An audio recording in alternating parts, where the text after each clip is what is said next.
AITA for not selling my car even though my fiancé refuses to sit in the front seat because my ex sat there. Hi, everyone. I'm a 27-year-old guy engaged to my fiancé, who's 26. We've been together for about 3 years, and up until recently, I thought we were on solid ground. We're in the middle of planning our wedding, and anyone who's been through that knows how stressful it can be. Between the guest list drama, budget discussions, and figuring out how to handle seating arrangements, it's been a lot. But honestly, none of that stress compares to the issue that's come up between us lately. It started out small, something I thought was just a quirk or a one-off feeling on her part. My fiancé refuses to sit in the front seat of my car. The first time it happened, I didn't think much of it. We were heading out to dinner, and as I walked around to the driver's side, I noticed she didn't get into the passenger seat. Instead, she opened the back door and sat there, buckling herself in like it was the most normal thing in the world. I remember standing there for a second, kind of confused, before I asked her, are you okay back there? She just gave me this tight smile and said, yeah, I'm fine. I just prefer sitting here. At the time, I laughed it off, jokingly asking if she was trying to make me feel like her Uber driver. She didn't laugh, though. She just shrugged and told me it was more comfortable. It wasn't until a few weeks later that the real reason came out. We were driving to visit her parents, a trip that was supposed to be straightforward and uneventful. She had, once again, climbed into the back seat without a word. I hadn't pressed the issue too much before, chalking it up to some quirky preference, but by now, it had started to feel off. I mean, who willingly chooses to sit in the back seat of their partner's car every single time? So, as we merged onto the highway, I decided to ask her directly. I started casually, trying not to sound accusatory. Hey, I've noticed you always sit in the back seat. Is there a reason for that? Like, is it more comfortable or something? I glanced at her in the rearview mirror, expecting maybe a laugh or some light-hearted explanation. But instead, she paused. It wasn't the kind of pause where someone's gathering their thoughts, it was the kind where you can tell they're deciding whether or not to say what's really on their mind. Finally, she sighed, leaning slightly forward as if she wanted to close the distance between us without actually moving to the front. It's because I just don't feel comfortable sitting there, she said hesitantly, her voice quieter than usual. That answer didn't make sense to me. What do you mean you're not comfortable? Is it the seat? The view? Something about the car? I asked, genuinely confused. She hesitated again, and then, with a reluctance that almost made me wish I hadn't brought it up, she said, it's because your ex used to sit there. For a moment, I didn't even know what to say. I blinked, trying to process her words, convinced I must have misheard her. Wait, what? I finally managed, glancing at her again in the mirror.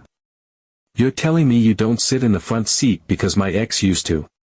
She nodded, her expression guarded, as if she was bracing herself for my reaction. Yeah. It feels weird. Like I'm taking what someone else is. Her tone was calm, but there was a seriousness to her words that told me she wasn't joking. I let out a nervous laugh, not because it was funny but because I couldn't believe what I was hearing. Are you serious? It's just a car seat. It's not like it's engraved with her name or something. She didn't laugh. Instead, she folded her arms and leaned back against the seat, clearly uncomfortable with my reaction. You don't get it, she said flatly. It's not about the seat itself. It's about what it represents. She was there first, and now every time I sit there, I feel like I'm stepping into her place. I gripped the steering wheel a little tighter, trying to keep my tone even. But it's just a car. It's not like I'm keeping it as a shrine to my ex. I've had this car for years. It's part of my life. Do you expect me to get rid of it just because someone I used to date sat in it? No, she said quickly, almost defensively. I'm not asking you to get rid of it. I just I don't feel comfortable sitting there. That's all.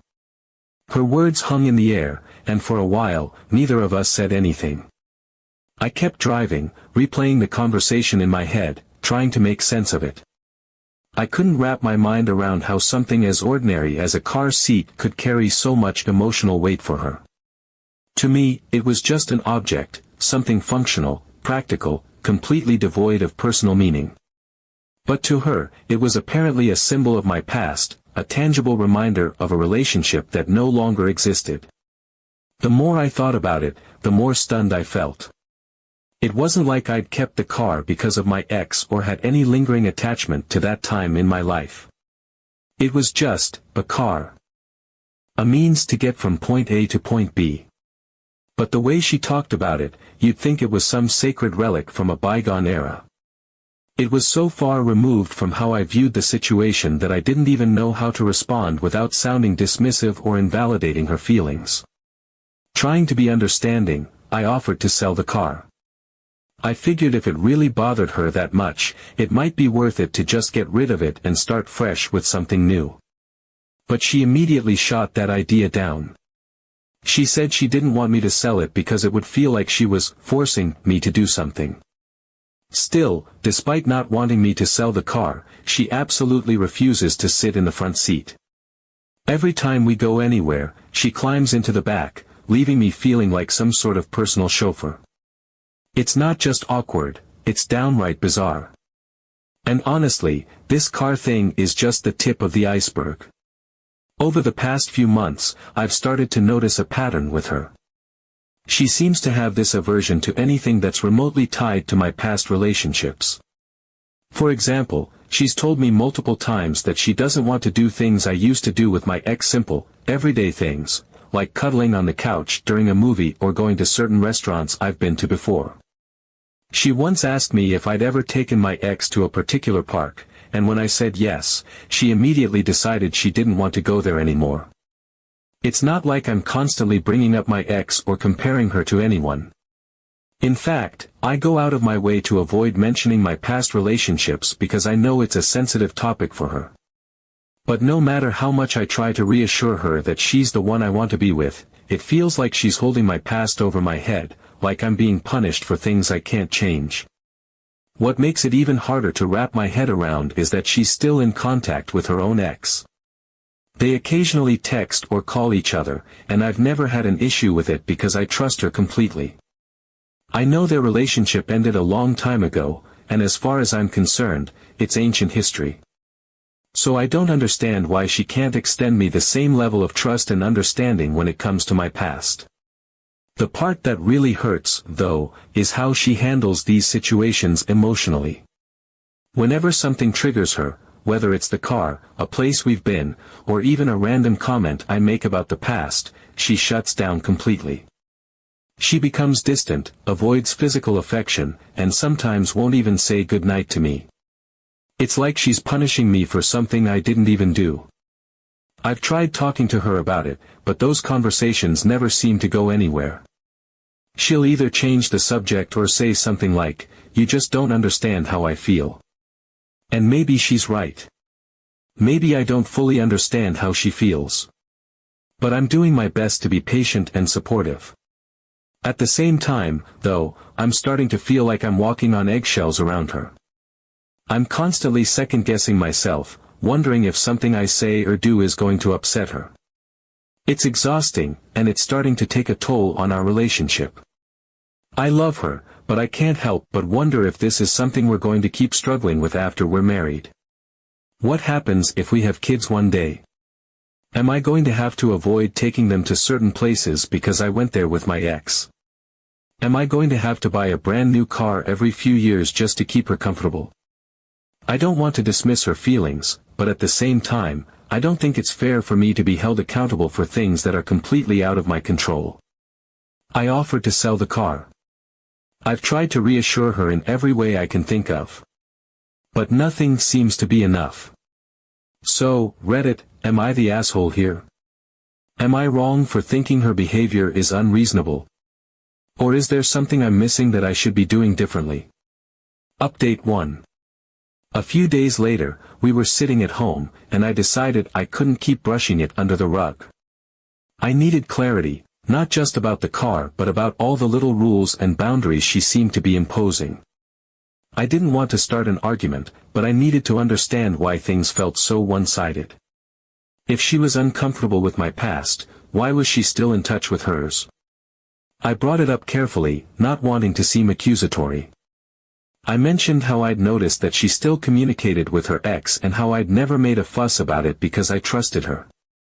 I told her I didn't understand why she had such a hard time letting go of my past when she seemed perfectly fine staying connected to hers. I tried to keep my tone neutral, to frame it as a genuine question rather than a complaint, but I could feel my own frustration bubbling beneath the surface. At first, she didn't respond, just sitting there quietly, her gaze fixed somewhere just beyond me. I thought maybe she was processing, weighing her words before responding. But the longer the silence stretched, the more uneasy I felt. When she finally spoke, her tone was firm, almost defensive. She said it wasn't the same thing at all, that her situation with her ex was completely different from mine. Her body language shifted as she spoke, her back straightening, her hands gesturing slightly as if she needed to emphasize the weight of her words. She explained that she was proud of the boundaries she'd established with her ex and how she handled their interactions. According to her, their communication was strictly platonic, just the occasional text or quick call to check in, nothing more. She seemed to take pride in how she had managed to keep things respectful and aboveboard, as she put it.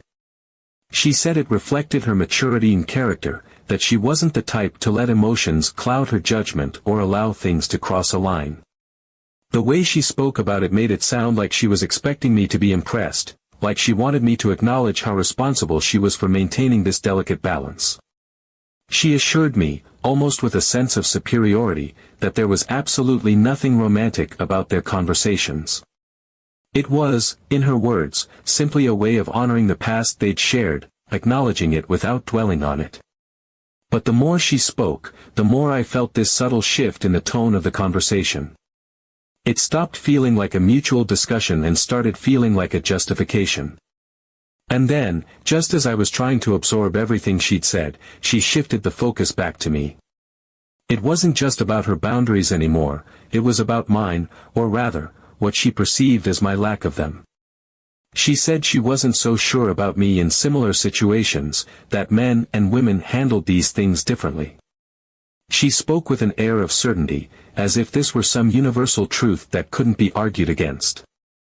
She explained that, as a guy, I couldn't be trusted the same way. Her voice took on this almost clinical tone as she laid out her reasoning. She said that if I revisited places I'd been with my ex, places she herself refused to go, it could open the door to temptation or stir up old memories that might lead to something more. She described it like it was a slippery slope, as if the mere act of walking into a cafe or park I'd once frequented with someone else could pull me back into that past relationship. It was as if she believed these places held some kind of magnetic power, capable of erasing all the progress I'd made since then and drawing me into a version of myself that no longer existed. I was floored. She wasn't just saying she didn't trust my ex or the circumstances, she was saying she didn't trust me. It felt like a punch to the gut. I asked her what the difference was between me revisiting a place I'd been with my ex and her actively staying in touch with hers. How could she claim to trust herself completely while doubting me at every turn? But she doubled down, saying that men and women are completely different. She insisted that women are more emotionally disciplined and less likely to cross lines, while men, myself included, apparently, couldn't be trusted in the same way. I couldn't believe what I was hearing. Here I was, bending over backward to make her feel secure in our relationship, and she was telling me outright that she didn't think I was capable of the same self-control she prided herself on. I reminded her that I'd never given her any reason to doubt me, that I'd always been open and honest about everything. I told her I trusted her implicitly, even with her ex in the picture, and I expected that same trust in return. But she just shrugged, as if trust was something I hadn't earned yet. Then she hit me with the line that really stuck, How can I trust you when you've already done so much with your ex? Her words landed like a slap. It wasn't just about the car or the places we'd been, it was everything. Every moment I'd shared with someone before her seemed to be a mark against me in her eyes. She was treating my past relationships like they were some kind of betrayal, even though they had nothing to do with her and had ended long before we even met. I tried to explain that relationships are built on shared experiences. Of course, I'd done things with my ex, it's what people do when they're together. Just like we were building our own memories now, I'd built memories in the past. That didn't make them any less special or meaningful, and it certainly didn't diminish what we had. But she wasn't having it. She cut me off, saying she didn't want to talk about my ex anymore. She was tired of the subject, and she didn't see the point in continuing the conversation. Just as I thought the discussion was over, she casually mentioned that her ex had messaged her earlier that day. She said it like it was the most normal thing in the world, as if the timing wasn't completely ironic. He just wanted to check in, she said, pulling out her phone to show me the notification. I need to reply to him, but we can finish this conversation later. I sat there, stunned, as she started typing out her response right in front of me. She didn't even seem to notice how dismissive it felt, how completely one-sided the whole situation had become.